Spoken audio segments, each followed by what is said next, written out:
Statement from Barr came during a Senate Oversight meeting in Lansing as it was happening here. Lawmakers heard testimony from people who said that they witnessed fraud in Detroit for nearly 7 hours.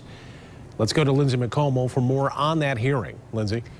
Yeah, Brian, that hearing just wrapping up about 30 minutes ago. One of the senators several times asked where the Department of Justice is on collecting and investigating these allegations, only for the Attorney General of the United States to then make that statement this afternoon. Now, today's testimony included allegations that there was an internet connection on some of the machines inside TCF Center in Detroit that acted as the city's absentee voting counting board and was previously thrown out in a suit that's already been dismissed by a judge, citing a lack of evidence in that allegation.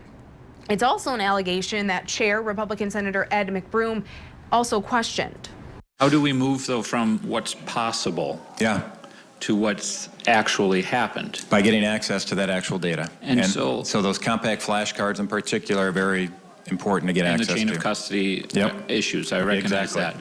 So one other question, and I have other members who are waiting.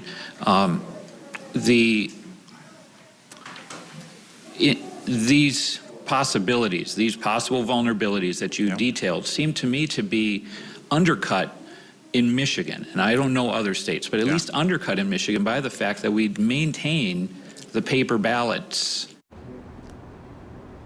Now, reviewing those paper ballots is what a lot of people want to see the state now do, despite the Trump campaign not requesting a recount, which they have the right to request. It was also asked if those who testified took their allegations to law enforcement to be investigated in our state. Most said that they have filed affidavits related to those lawsuits that have been filed after the election. I reached out to the AG's office to see if any of this is being investigated. A press secretary for Dana Nessel said in part, "We are still actively investigating some complaints and cannot share more than what is in the release at this time." The release he's referring to previously noted that the pending lawsuits have not provided any evidence of fraud. A spokesperson for the Secretary of State also responding to that marathon hearing, saying in part, quote, "We saw a regurgitation of vague accusations based on lack of knowledge of election procedure and widely debunked conspiracy theories." I also heard from Kent County Clerk Lisa Poshmus-Lyons this afternoon in response to calls for a forensic audit of the county. She said that they are currently coordinating their post-election procedural audits, which happens after each election, and that the public will be allowed to observe that process. So we'll monitor that once they announce the timing for that audit. Sue.